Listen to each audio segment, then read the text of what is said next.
ആരും ആർക്കും സ്വന്തമല്ലാതെ പോകുന്ന ഈ കാലത്ത്, ഒറ്റപ്പെടലിൻ്റെയും ഒഴിവാക്കലുകളുടെയും ഈ ലോകത്ത്, തണൽ തേടിയെത്തിയവരുടെയും അവർക്ക് സ്നേഹത്തിൻ്റെ പൂമര ചില്ലകളിൽ തണലൊരുക്കി നൽകിയവരുടെയും ഹൃദയങ്ങളിലൂടെയുള്ള ഒരു സഞ്ചാരമാണ് തണൽ പങ്കുവയ്ക്കുന്നത്.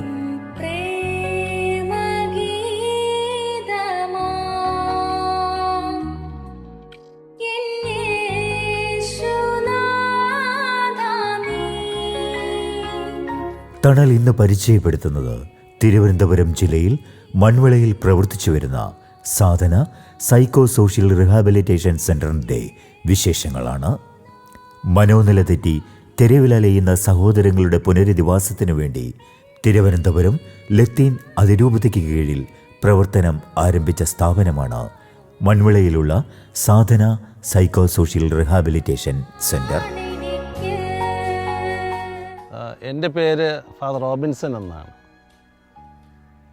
തിരുവനന്തപുരം ലത്തീൻ അതിരൂപതയിലെ ഒരു വൈദികനാണ് ഞാൻ ഈ സ്ഥാപനത്തിൽ ഇതിൻ്റെ ശുശ്രൂഷയ്ക്കായിട്ട് കടന്നു വന്നിട്ട് ഏതാണ്ട് 3 വർഷക്കാലമായി. വളരെയധികം സന്തോഷത്തോടു കൂടിയാണ് ഞാൻ ഈ ശുശ്രൂഷ ഇവർക്കായിട്ട് ചെയ്തു വരുന്നത്. ഈ കാണുന്ന ഇത് എൻ്റെ മക്കളും വൈദിക വിദ്യാർത്ഥികളും, പിന്നെ എൻ്റെ ഇടതുവശത്തിരിക്കുന്ന സഹോദരൻ ഡൈനീഷ്യസ് ഞങ്ങളുടെ രൂപതയിലെ സ്ഥാപനങ്ങളുടെയൊക്കെ മാനേജിങ് ഡയറക്ടർ കൂടിയാണ്. ഈ ഒരു പരിപാടിയിൽ പങ്കെടുക്കാനായിട്ട് ഇവരെയൊക്കെ വിളിച്ചപ്പോൾ വളരെ സന്തോഷത്തോടു കൂടിയാണ് എന്നോടൊപ്പം സഹകരിച്ചത്. ഇത് മുൻകാലത്തിൽ ബ്ലാക്ക് ആൻഡ് വൈറ്റ് സിനിമാ രംഗത്ത് സുനിൽ സ്റ്റുഡിയോ ആയിരുന്നത്, ബഹദൂർ സിനിമാ നടൻ ബഹദൂറിൻ്റെ സ്റ്റുഡിയോ ആയിരുന്നത്. അത് കഴിഞ്ഞ് നിർമാല്യം സിനിമയിലെ അഭിനയ സാമ്രാട്ടായ PJ ആൻ്റണിക്ക് ആ നിർമാല്യം സിനിമ അത്രയും പ്രശസ്തി ആർജിക്കുകയൊക്കെ ചെയ്ത ആ സിനിമ. അങ്ങനെ ഈ PJ ആൻ്റണിയാണ് പിന്നീട് ഈ സ്റ്റുഡിയോ കൈകാര്യം ചെയ്തുകൊണ്ടിരുന്നത്. പിൽക്കാലത്ത് ബ്ലാക്ക് ആൻഡ് വൈറ്റ് സിനിമയുടെ ആ മൂല്യമെല്ലാം തീർന്ന് കളറിലോട്ട് പോയി കഴിഞ്ഞപ്പോൾ ഇദ്ദേഹത്തിന് ഒരുപാട് കടം കയറി. അത് അന്നത്തെ തദ്ദേശീയമിത്രനായ തിരുവനന്തപുരം രൂപതയുടെ പീറ്റർ ബെർണാഡ് പെരേര തിരുമേനി അദ്ദേഹം പോയി കണ്ടു. അദ്ദേഹത്തിന് ഈ സ്ഥാപനം ഈ സ്ഥലവുമൊക്കെ കൈമാറി വിലക്കെടുത്തു അതിരൂപത. അതിനുശേഷം ഇവിടെ വൈദിക വിദ്യാർത്ഥികളുടെ പരിശീലന കേന്ദ്രമായിട്ട് മാറി. ആദ്യത്തെ വർഷം ചേരുന്ന വൈദിക വിദ്യാർത്ഥികളുടെ പരിശീലന കേന്ദ്രം സാധന സെമിനാരി. അത് കുറേ നാൾ ഇത് ഇവിടെ ഫങ്ഷൻ ചെയ്തു. 2004 സുസഭാഗ്യം തിരുമേനിയുടെ കാലത്ത് ഇവർക്ക് വേണ്ടിയുള്ള ഒരു റീഹാബിലിറ്റേഷൻ സെൻ്ററായിട്ട് മാറി.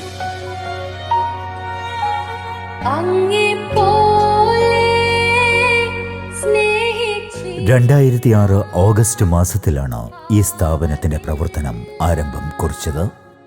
ഉറ്റവരാലും ഉടയവരാലും ഉപേക്ഷിക്കപ്പെട്ട് തെരുവിൽ അലയേണ്ടി വരുന്ന സഹോദരങ്ങളുടെ പുനരധിവാസത്തിനും അവർക്ക് കൃത്യമായ ചികിത്സകളും മരുന്നുകളും പരിരക്ഷയും നൽകി അവരെ സാധാരണ ജീവിതത്തിലേക്ക് മടക്കി വരുത്തുവാനും ലക്ഷ്യം വെച്ച് പ്രവർത്തനം ആരംഭിച്ചതാണ് സാധന psycho social rehabilitation centre.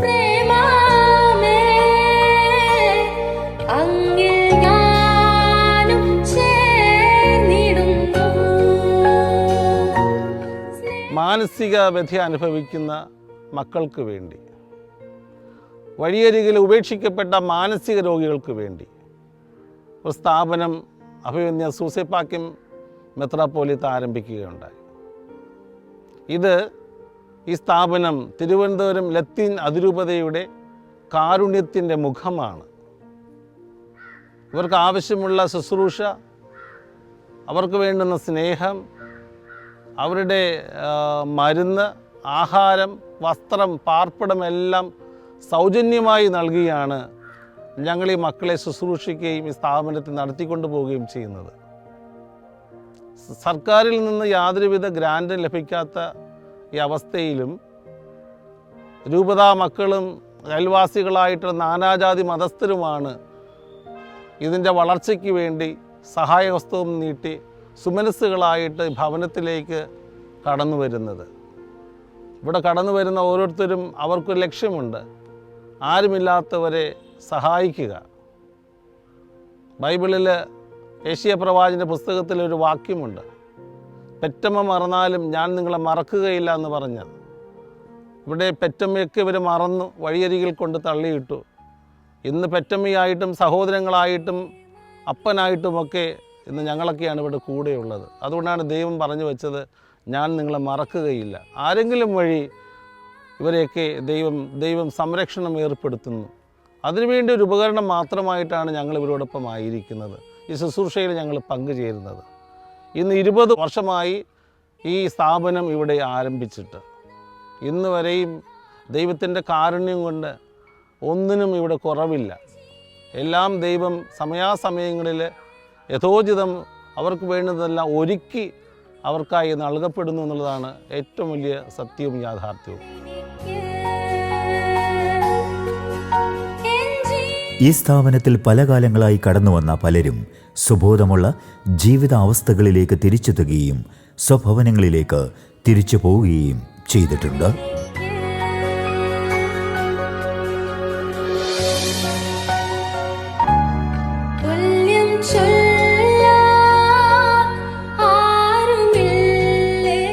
Thiruvananthapuram ജില്ലയുടെ തീരദേശ മേഖലയിലുള്ള സുമനസ്സുകളുടെ നിർലോഭമായ സഹായ സഹകരണങ്ങളാലാണ് ഈ സ്ഥാപനത്തിൻ്റെ ദൈനംദിന ആവശ്യങ്ങൾ നിർവഹിച്ചുകൊണ്ടിരിക്കുന്നത്.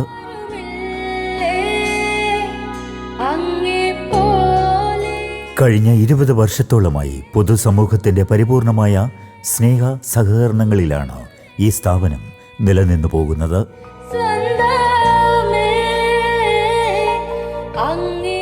അഭിവന്യ തോമസ് നെറ്റോ പിതാവാണ് എന്നെ ഇവിടെ അപ്പോയിൻ്റ് ചെയ്തത് കഴിഞ്ഞ 2 വർഷങ്ങൾക്ക് മുൻപ്. അദ്ദേഹം ചാർജ് എടുത്തതിന് ശേഷമാണ് ഞാനിവിടെ 2022 ഓഗസ്റ്റ് 31 അദ്ദേഹം എന്നെ നിയമിച്ചത്. ഇവിടെ അദ്ദേഹം എന്നെ നിയമിച്ചു. അദ്ദേഹത്തിൻ്റെ ശിക്ഷണത്തിൽ നിന്നുകൊണ്ട് തന്നെ അതിൻ്റെ അഭിപ്രായവും മറ്റുള്ള കാര്യങ്ങളുമൊക്കെ തേടിക്കൊണ്ടാണ് ഈ സ്ഥാപനത്തെ ഇന്ന് മുന്നോട്ട് നയിക്കുന്നത്. ഒത്തിരിയേറെ പദ്ധതികളാണ് ഇവിടെ അദ്ദേഹം രൂപീകരിച്ചിരിക്കുന്നത്. അതിൻ്റെ ഭാഗമായിട്ടാണ് ഞങ്ങൾ കുറച്ച് അന്തേവാസികളെ മറ്റൊരു സ്ഥാപനത്തിലേക്ക് മാറ്റി ഇവിടെ എല്ലാം ഒന്ന് റിനോവേറ്റ് ചെയ്യാൻ വേണ്ടിയാണ് അടുത്ത അഭിവന്യ നെറ്റോ പിതാവിൻ്റെ പദ്ധതി. അതിനുവേണ്ടിയുള്ള ക്രമീകരണങ്ങളും കാര്യങ്ങളുമൊക്കെ നടന്നു വരികയാണ്. പിന്നെ നമ്മുടെ രൂപതയുടെ ജൂബിലി മെമ്മോറിയൽ ആശുപത്രിയുടെ ഒരു ഭാഗമായിട്ടും നമ്മുടെ അയൽ സ്ഥാപനമായ ലിറ്റിൽ ഫോർ നഴ്സിംഗ് കോളേജിൻ്റെ ഒരു സ്ഥാപനമായിട്ടൊക്കെയാണ് ഈ സ്ഥാപനം ഇന്ന് പ്രവർത്തിച്ചു വരുന്നത്. ജൂബിലി ഹോസ്പിറ്റലിലെ ഡയറക്ടറും മറ്റ് അവിടുത്തെ സ്റ്റാഫുകളുമൊക്കെ ഞങ്ങളെ ഒരുപാട് സഹായിക്കാറുണ്ട്. തൊട്ടടുത്ത സ്ഥാപനമായ ലിറ്റിൽ ഫോർ നഴ്സിംഗ് കോളേജിലെ പ്രിൻസിപ്പാളും വൈസ് പ്രിൻസിപ്പാളും അവിടുത്തെ സ്റ്റാഫ് അംഗങ്ങളും സ്റ്റുഡൻസും ഞങ്ങളെ ഒരുപാട് കാര്യങ്ങൾ ഞങ്ങളെ സഹായിച്ചു വരുന്നുണ്ട്. അതുകൊണ്ടാണ് ഞങ്ങൾക്കിന്ന് എല്ലാ കാര്യങ്ങളും കൃത്യമായിട്ട് ഇവിടെ ചെയ്തു പോകുവാനായിട്ട് സാധിക്കുന്നത്. അവർക്കെല്ലാം പ്രത്യേകമായിട്ട് ഞാൻ നന്ദി പറയുകയാണ് ഈ അവസരത്തിൽ. കാരണം നമ്മുടെയൊക്കെ ജീവിതത്തിൽ നമുക്ക് ചെയ്യാൻ പറ്റുന്ന ഒരു വലിയ പുണ്യപ്രവൃത്തിയാണിത്. കാരണം ആരുമില്ലാത്തവർക്ക് വേണ്ടി നമ്മൾ ഈ സ്ഥാപനം തുടങ്ങി, രൂപതയുടെ കീഴിൽ സ്ഥാപനം തുടങ്ങി നമ്മൾ നടന്നു വരുന്നു. വളരെ സന്തോഷമേറിയ ഒരു ശുശ്രൂഷ തന്നെയാണ്. അതുപോലെ തന്നെ സ്കൂളുകളിൽ നിന്നും കോളേജുകളിൽ നിന്നുമൊക്കെ അധ്യാപകരും രക്ഷകർത്താക്കളും കുട്ടികളും ഇവിടേക്ക് കടന്നു വരാറുണ്ട്. പല കുട്ടികളും സ്ഥാപനത്തിൽ സന്ദർശനം നടത്തിയിട്ട് ഒത്തിരിയേറെ നല്ല അഭിപ്രായമാണ് പറഞ്ഞു പോകുന്നത്. കാര്യം ഇതുവരെയും കണ്ടിട്ടില്ലാത്ത ഒത്തിരിയേറെ കാര്യങ്ങൾ മനസ്സിലാക്കാൻ കഴിഞ്ഞുവെന്നും അവരുടെ ജീവിതത്തിൽ ചില മാറ്റങ്ങൾ തന്നെയും വന്നുവെന്നുമൊക്കെ പറഞ്ഞ സ്റ്റുഡൻസ് ധാരാളമുണ്ടായിരുന്നു. കാരണം അവരുടെ വീട്ടിൽ നിന്ന് അവർ വണ്ടിയിൽ കയറുന്നു, സ്കൂളിലെത്തുന്നു, മറ്റൊരു കാഴ്ച അവർക്കില്ല. ഇങ്ങനെയും മനുഷ്യർ ഈ ലോകത്തിലുണ്ടോ എന്നുള്ളൊരു വലിയ തുറവിയാണ് അവർക്ക് ലഭ്യമായത്. അതിനെല്ലാം ദൈവം ഒരുക്കിയ ഒരു അവസരമായിട്ട് ഞാനിതിനെ കാണുകയും ചെയ്യുന്നു.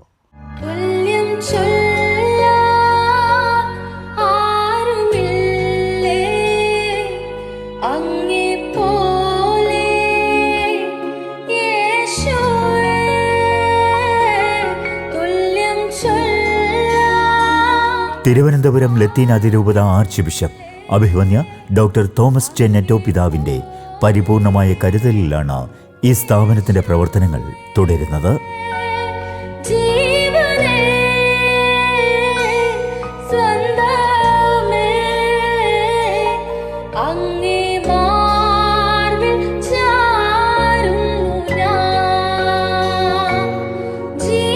പുഷ്പഗിരി ചെന്നിലോട് ലിറ്റിൽ ഫ്ലവർ ഇടവക വികാരിയും പേട്ട ഫെറോന വികാരിയായും ശുശ്രൂഷ ചെയ്തു വരുന്ന ഫാദർ റോബിൻസൺ എഫ് ആണ് ഇപ്പോൾ ഈ സ്ഥാപനത്തിൻ്റെ ഡയറക്ടറായി ശുശ്രൂഷ ചെയ്തു വരുന്നത്.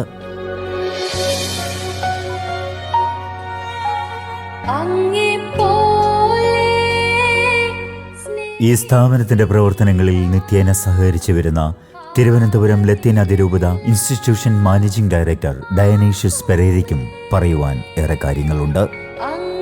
തിരുവനന്തപുരം അതിരൂപത കാരുണ്യ പ്രവർത്തികളിലും പാവങ്ങളോട് വളരെ സ്നേഹപൂർവ്വം പെരുമാറുകയും ചെയ്യുന്ന ഒരു രൂപതയാണ്. ഈ സാധന റിന്യൂവൽ സെൻറ്റർ പോലെ 3-4 സ്ഥാപനങ്ങൾ രൂപത നടത്തി വരുന്നുണ്ട്. അമ്മമാർക്ക് വേണ്ടിയുള്ള ആരാരും സഹായിക്കാനില്ലാത്ത അമ്മമാർക്കും സഹോദരിമാർക്കും അഭയം കൊടുക്കുന്ന സ്ഥാപനം നടത്തി വരുന്നു. ഇതുപോലെ അപ്പച്ചന്മാർക്ക് വേണ്ടിയുള്ള സ്ഥാപനം നടത്തി വരുന്നു. അടുത്ത് തന്നെ ഇതിനോട് തൊട്ടടുത്ത് തന്നെ ബോയ്സ് ടൗൺ എന്ന് പറഞ്ഞ് ഒരു സ്ഥാപനം നടത്തി വരുന്നു. ആരും അപ്പനോ അമ്മയോ ഒക്കെ ഇല്ലാതെ മരിച്ചു പോയതും സഹായമില്ലാതെ ആയിരിക്കുന്നതുമായ കുട്ടികളെ ഇവിടെ നിർത്തി പഠിപ്പിക്കുന്നുണ്ട്. അതുപോലെ കരുണാനിവാസം എന്ന് പറഞ്ഞ് വെട്ടുതുറ ഒരു സ്ഥാപനം നടത്തി വരുന്നു.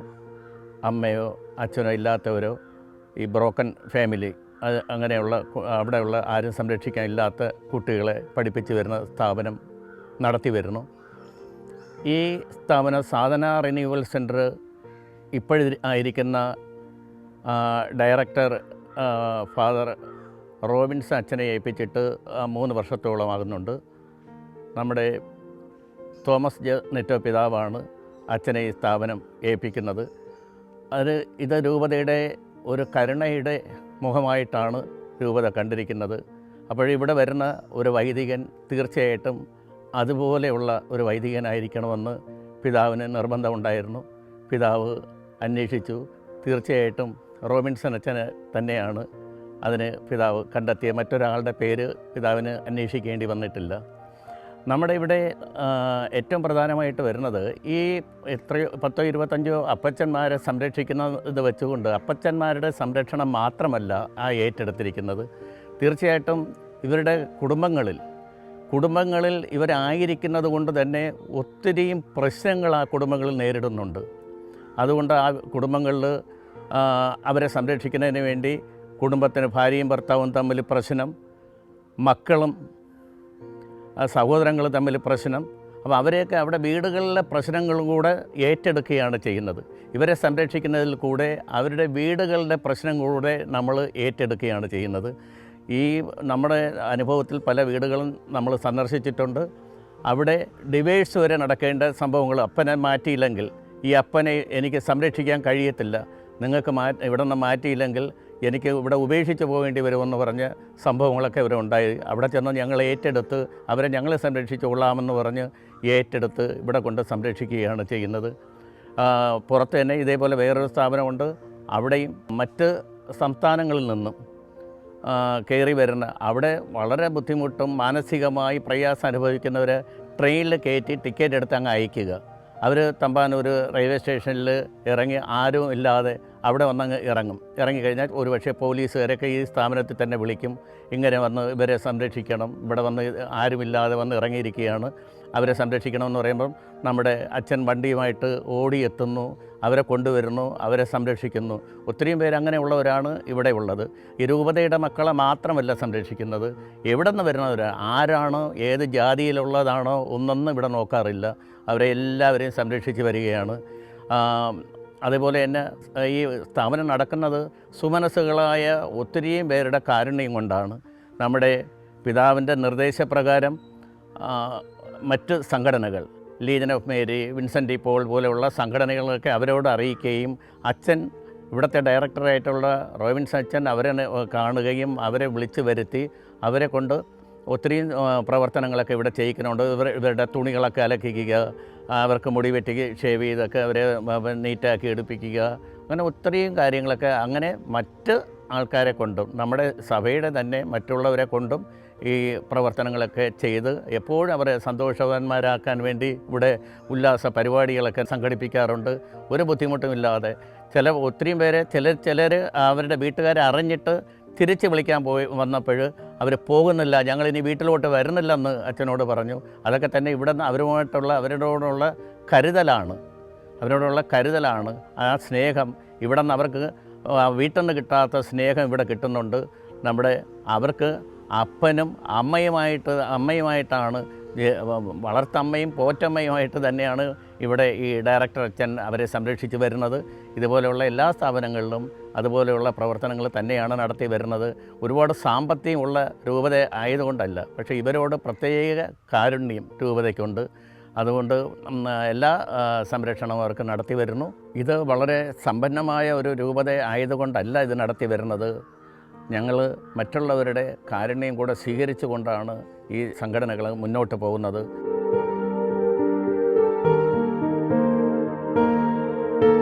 കൃത്യമായ ദിനചര്യകളിലൂടെയും കൃത്യമായ മരുന്നുകളിലൂടെയും ഇവരിൽ പലരും സാധാരണ ജീവിതങ്ങളിലേക്ക് മടങ്ങി വന്നുകൊണ്ടിരിക്കുന്നു.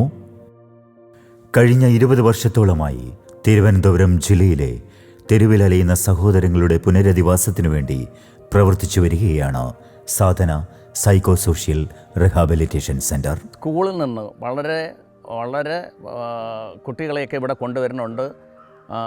സാമ്പത്തികമായി നല്ല നിലയിൽ ഉള്ള കുട്ടികളെ ഇവിടെ കൊണ്ടുവരുന്നുണ്ട്. അവർ പറയാറുണ്ട്, ഞങ്ങളുടെ നാളെ ഇത് കണ്ട് അവർ മനസ്സിലാക്കി എൻ്റെ അപ്പനോ അമ്മയ്ക്കോ നാളെ ഒരു അവസ്ഥ ഇത് വരാതിരിക്കാൻ വേണ്ടി ഞങ്ങൾ തീർച്ചയായിട്ടും ഇത് ഞങ്ങൾക്കൊരു പാഠമായിരിക്കട്ടെ. ഞങ്ങൾക്കിത് അറിയത്തില്ലായിരുന്നു. ഞങ്ങൾ ബസ്സിൽ വരുന്നു, പഠിക്കുന്നു, വീട്ടിൽ പോകുന്നു. ഇങ്ങനെ ഒരു സാഹചര്യം ഞങ്ങൾ ആദ്യമായിട്ടാണ് കാണുന്നത്. ഇത് മനസ്സിലാക്കിയ സ്കൂളുകാർ എല്ലാ വർഷവും ഇവിടെ അവരുടെ കുട്ടികളെ കൊണ്ടുവരികയും അവർക്കിതൊരു പാഠം തന്നെ ആക്കി മാറ്റിയിരിക്കുകയാണ്. അവരുടെ പാഠപുസ്തകത്തിൽ പോലും ഇത് രേഖപ്പെടുത്തണമെന്നാണ് അവരാവശ്യപ്പെട്ടിരിക്കുന്നത്. എന്നാലേ പിള്ളേർ ഇപ്പോഴത്തെ കാലത്ത് സ്കൂളുകളിൽ നിന്നല്ല പിള്ളേർ പഠിച്ചു വരുന്നത്, വീടുകളിൽ നിന്നാണ് പഠിച്ചു വരേണ്ടത്.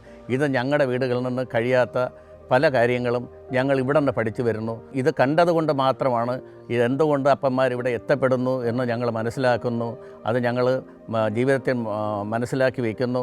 ഞങ്ങളുടെ അപ്പന്മാർ ഒരിക്കലും ഇതേപോലെ ഒരു അവസ്ഥയിലാകാതിരിക്കാൻ ഞങ്ങൾക്ക് ഇതേപോലെയുള്ള ഈ സന്ദർശനങ്ങൾ പ്രയോജനപ്പെട്ടിട്ടുണ്ട്. അപ്പോൾ എല്ലാവരും ഭക്ഷണമൊക്കെ കഴിച്ചോ? ഇവിടെയുള്ള ഓരോ വ്യക്തികൾക്കും പറയുവാൻ ഓരോ കഥകളുണ്ട്. മുണ്ടക്കയം സ്വദേശിയായ റോയിക്കും ഉറ്റവരും ഉടയവരും എവിടെയെന്നറിയാത്ത സഹദേവനും സന്ദീപിനും ഗിരിക്കും ഒക്കെ പറയുവാൻ ഓരോരോ കഥകൾ. ഗിരി വെരി ഗുഡ്. ഇത് റോയ് മോനാണ്. റോയ് മുണ്ടക്കയത്താണ് റോയിയുടെ വീട്. റോയ്ക്ക് പപ്പയൊക്കെ ഉണ്ട്, വീട്ടുകാരൊക്കെ ഉണ്ട്. വല്ലപ്പോഴൊക്കെ റോയിയെ വീട്ടിലോട്ട് കൊണ്ടുപോകാറുണ്ട്. കൊണ്ടുപോയി കഴിഞ്ഞാൽ ഒരാഴ്ച 2 ആഴ്ച 1 മാസമൊക്കെ വർഷത്തിലൊരിക്കലൊക്കെ നിർത്തി ഒരു വീട്ടുകാരോട് ആയിരുന്നിട്ടാണ് റോയ് വരുന്നത്. ഇടം നഷ്ടപ്പെട്ട മനസ്സുകൾക്ക് ഹൃദയത്തിലൊരിടം നൽകി ചേർത്ത് നിർത്തുകയാണ് Sadhana psycho social rehabilitation centre director father Robinson എന്ന വന്യപുരോഹിതൻ. അതൊക്കെയാണ് റോയിയുടെ കാര്യങ്ങളൊക്കെ. റോയ് നന്നായിട്ട് സ്വന്തം കാര്യങ്ങൾ നന്നായിട്ട് ചെയ്യും. ഇത് സഹദേവൻ കഴിച്ചോ? നന്നായിട്ട് കഴിച്ചു. Very good. സഹദേവൻ ആരുമില്ല. എവിടെ നിന്ന് സഹദേവൻ ഇപ്പം മലയാളം സംസാരിക്കും, പക്ഷേ സഹദേവൻ്റെ അഡ്രസ്സൊന്നും നമുക്കറിയില്ല. വഴിയിൽ നിന്ന് കിട്ടിയതാണ്. ഇതുവരെ വീട്ടുകാർ അന്വേഷിച്ചിട്ട് വന്നിട്ടുമില്ല. സഹദേവൻ സ്വന്തം കാര്യങ്ങൾ ചെയ്യാറുണ്ട്, സഹായിക്കാറുണ്ട്. ഇവിടെ അത്യാവശ്യത്തിന് ഭക്ഷണം കഴിക്കാറുണ്ട്. സഹദേവന് ഇപ്പോൾ ഇച്ചിരി ഉള്ളത് ഇച്ചിരി ഷുഗർ മാത്രമേ ഉള്ളൂ സഹദേവൻ. മറ്റ് അസുഖങ്ങളൊന്നുമില്ല. പിന്നെ ജയദാസൻ വന്നിട്ട് വീട്ടുകാരുണ്ട്. കൊച്ചുതറയാണ് ജയദാസൻ്റെ വീട്. പുലുവിളയ്ക്ക് അടുത്തുള്ള കൊച്ചുതറയാണ് ജയദാസിൻ്റെ വീട്. ജയദാസൻ നല്ല ഇവിടുത്തെ പണികളൊക്കെ നന്നായിട്ട് ചെയ്യും. ജയദാസൻ നന്നായിട്ട് പണി ചെയ്യുന്നതെന്ന് പറയുമ്പോൾ നല്ല ക്ലീനായിട്ട് ചെയ്യും, വൃത്തിയായിട്ട് ചെയ്യും. അതാണ് ജയദാസിൻ്റെ ഏറ്റവും വലിയ കാര്യം. അപ്പോൾ ജയദാസൻ്റെ വീട്ടുകാർ ആരെങ്കിലുമൊക്കെ വല്ലപ്പോഴൊക്കെ വന്ന് വിസിറ്റ് ചെയ്യും. പള്ളിക്കൊടുത്ത അതാണ് ജയദാസൻ്റെ വിശേഷങ്ങൾ. ഇത് ശിവൻപിള്ള അപ്പാപ്പൻ. ശിവൻപിള്ള അപ്പാപ്പന് 3 പെമ്മക്കളാണുള്ളത്. പക്ഷെ പെമ്മക്കൾ ആരും ഇതുവരെ തിരിഞ്ഞു നോക്കിയിട്ടില്ല. അവരിവിടെ വന്നിട്ടുമില്ല. അപ്പാപ്പന് കണ്ണിൻ്റെ ചില കാഴ്ചയുടെ കുറവുണ്ട്. അപ്പാപ്പന് ഇപ്പോൾ 90 വയസ്സിന് മുകളിലായി. ഈ നമ്മുടെ കണ്ണാശുപത്രിയിലൊക്കെ കൊണ്ടുപോയി കാണിച്ചു, കണ്ണൊക്കെ ടെസ്റ്റ് ചെയ്ത് അത്യാവശ്യം മരുന്നൊക്കെ വാങ്ങിച്ചു കൊടുത്തു. സർജറി വേണമെന്നൊക്കെ പറയുന്നു. ഇനി അതിൻ്റെ ഒരു പരിപാടിക്ക് ഞങ്ങൾ മുന്നോട്ട് പോവുകയാണ്. അപ്പാപ്പൻ 3 മക്കളായിട്ടും ഒരു അഡ്രസ്സോ അല്ലെങ്കിൽ ഫോൺ നമ്പറോ നമുക്കില്ല ഈ ക്ഷമയുള്ള അപ്പാപ്പനെ കുറിച്ച്. 90 വയസ്സ്. ഇപ്പം അപ്പാപ്പൻ പറയും 95 ആയെന്നാണ് പറയുന്നത്.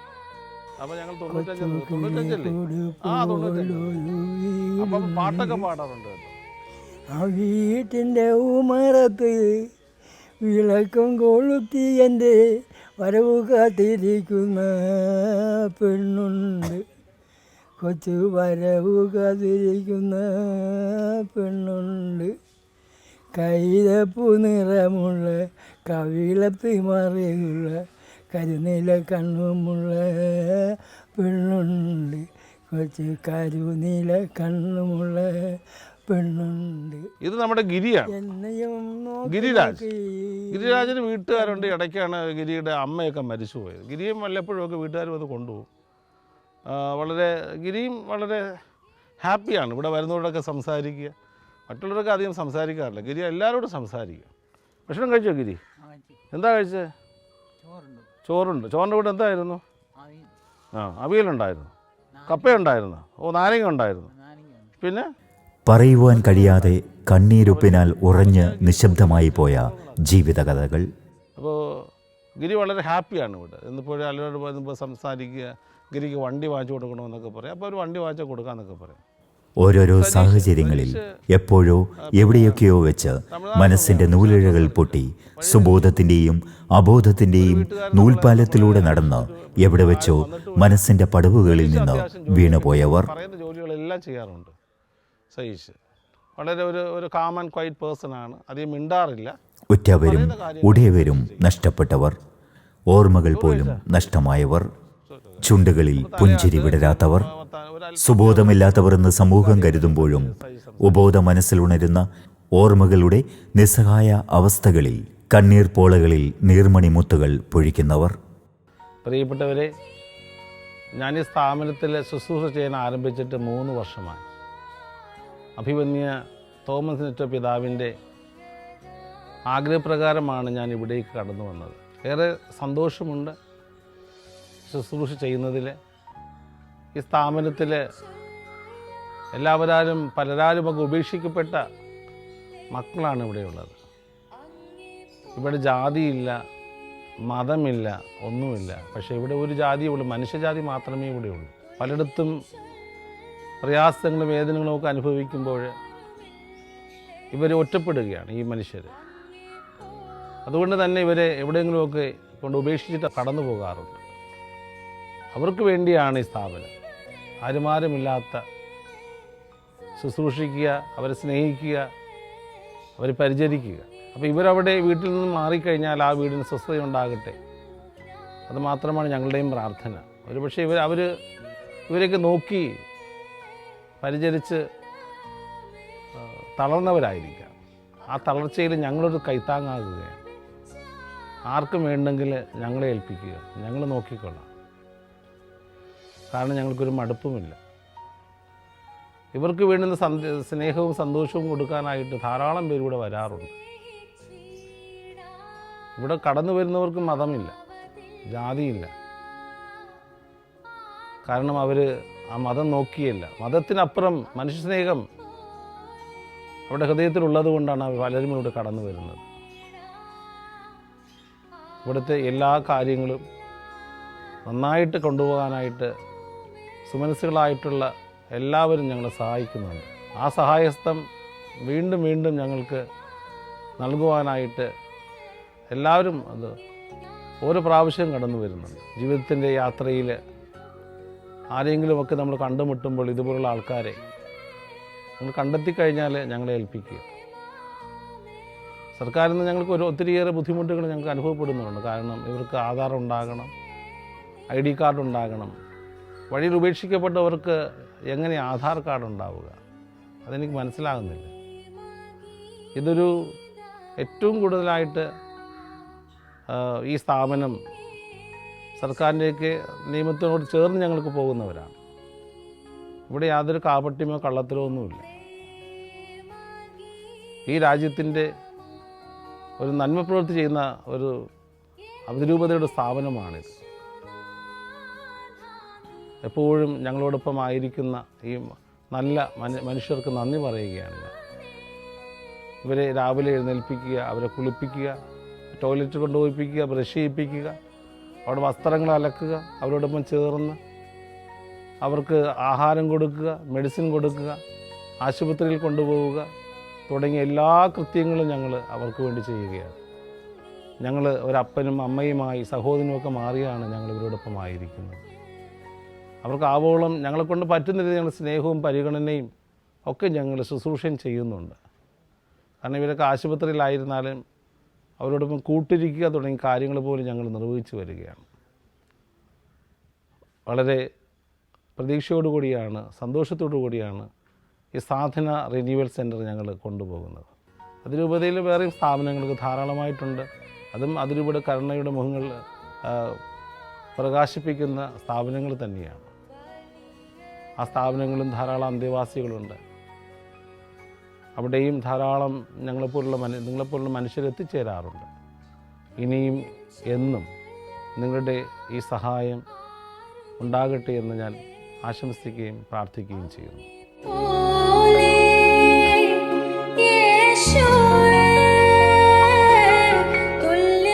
അനാഥരായിരുന്നവർ സനാഥരാകുന്നതും നിരാലംബരായിരുന്നവർ നിത്യസ്നേഹത്തിൻ്റെ കരുതലിൽ അഭയമണയുന്നതും സാധനയുടെ നിത്യകാഴ്ചകളാണ്.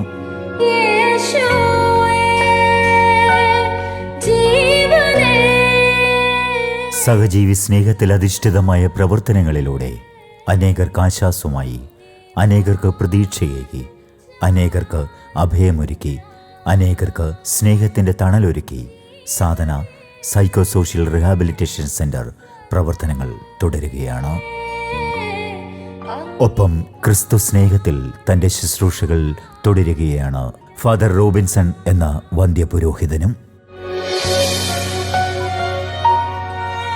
മൺവിള സാധന സൈക്കോ സോഷ്യൽ റീഹാബിലിറ്റേഷൻ സെൻ്ററിൻ്റെ വിശേഷങ്ങൾ പങ്കുവച്ചുകൊണ്ട് തണലിൻ്റെ ഇന്നത്തെ അധ്യായം ഇവിടെ പൂർണ്ണമാകുന്നു.